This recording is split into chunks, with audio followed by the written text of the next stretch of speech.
আমার নাম লি, আমি একজন ছাত্র। আপনি আপনার লেকচারে বললেন যে যীশু খ্রিস্ট মুসলিম ছিলেন কারণ তিনি ঈশ্বরের কাছে আত্মসমর্পণ করেছেন। আমরা জানি যে যীশু খ্রিস্ট মদ পান করেছিলেন, 5 ওয়াক্ত নামাজ পড়েননি, তিনি শুধুমাত্র আল্লাহর কাছে আত্মসমর্পণ করেছিলেন। তাহলে সেই একই যুক্তি দিয়ে আমি বলতে পারি আহলে কিতাবীদের যে কেউ খ্রিস্টান বা ইহুদি এরা আসলে মুসলিম, কারণ তারাও আল্লাহর কাছে নিজের ইচ্ছাকে সমর্পণ করেছে। ভাই, আপনার প্রশ্নটা যদি আমি ঠিকমতো বুঝে থাকি, আপনি বললেন যে একজন মানুষ হোক সে খ্রিস্টান বা ইহুদি, আল্লাহর কাছে আত্মসমর্পণ করলে সে মুসলিম। হ্যাঁ, কারণ আপনি বলেছেন যিশু মুসলিম ছিলেন, একই ভাই, যুক্তি। আমি আপনার সাথে একমত। যদি কেউ আল্লাহর কাছে আত্মসমর্পণ করে তাহলে আরবিতে তাকে বলা হবে মুসলিম। তবে তার আগে আপনাকে জানতে হবে আল্লাহ আমাদের কি নির্দেশ দিয়েছেন।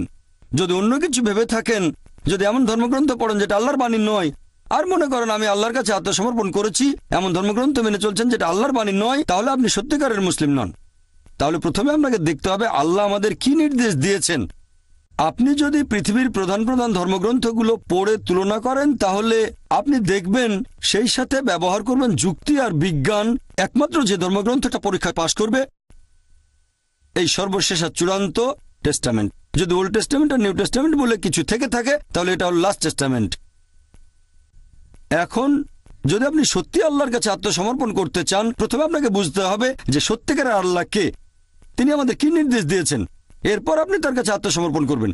সেজন্য আমি কথাটা এইভাবে বলি, সত্যিকারের মুসলিম হলো সেই লোক যে আল্লাহ তাআলার নির্দেশগুলো মেনে চলে। এখন যীশু খ্রিস্ট বা ঈসা আলাইহিস সালাম ছিলেন আল্লাহ তাআলার রাসূল, তার উপর ওহী নাজিল হয়েছিল, অবশ্যই তিনি আল্লাহর ইচ্ছা পূরণ করেছেন। এখনকার দিনেও যদি একজন খ্রিস্টান, ধরে নেন আজকের লেকচারের যে বিষয়টা, অন্তত আসেন সেগুলো আমরা মেনে চলি যেগুলো আপনাদের আর আমাদের ধর্মগ্রন্থে এক। ধরেন আপনি বললেন বাইবেল ঈশ্বরের বাণী, আমি বললাম কোরআন আল্লাহ তাআলার বাণী। তাহলে আসেন অন্তত কমন জিনিসগুলো আমরা মেনে চলি, পার্থক্যগুলো একপাশে রেখে দিই। আপনাদের বাইবেল বলছে এক ঈশ্বরে বিশ্বাস করো, আপনি যদি ট্রিনিটিতে বিশ্বাস করেন তাহলে বাইবেলের বিরুদ্ধে যাচ্ছেন। ট্রিনিটি শব্দটা বাইবেলের কোথাও বলা নেই, তবে শব্দটা কোরআনে আছে। পবিত্র কোরআনে সূরা নিসা অধ্যায় 4 আয়াত নম্বর 171, তোমরা 3 বলো না। যদি আপনি ট্রিনিটি বিশ্বাস করেন তাহলে বাইবেলের বিরুদ্ধে যাচ্ছেন। এরপর বাইবেলে আরো আছে যে তোমরা মূর্তি পূজা করবে না। বাইবেল বলছে তোমরা সর্বশেষ আর চূড়ান্ত নবীকে বিশ্বাস করবে। যীশু খ্রিস্ট নিজের মুখে বলেছেন গসপেল অফ জন অধ্যায় 16 অনুচ্ছেদ 12 থেকে 14, তোমাদেরকে বলার মতো আমার অনেক কথা আছে, তোমরা সেগুলো এখন সহ্য করতে পারবে না, কারণ যখন সত্যের আত্মা আসবে সে তোমাদের সত্যের পথে নিয়ে যাবে। সে নিজে থেকে কিছু বলবে না, যে কথাগুলো শুনবে সেগুলোই বলবে।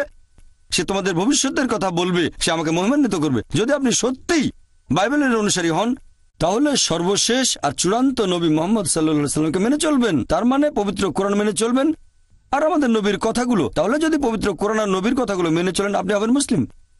আমি আমার লেকচারে বলেছি আসুন আমরা সেগুলো মেনে চলি যেটা কমন। পার্থক্যগুলো এ ব্যাপারে আমি আগেও বলেছি, আমি বাইবেলের কয়েকশো পরস্পর বিরোধী কথা নিয়ে লেকচার দিতে পারি, তবে সেটা করতে চাই না।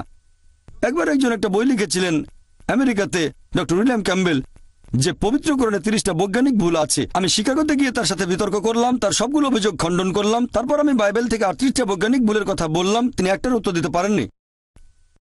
আমি এই ভুলগুলো আল্লাহ সুবহানাহু ওয়া তাআলার উপর চাপাতে পারি না।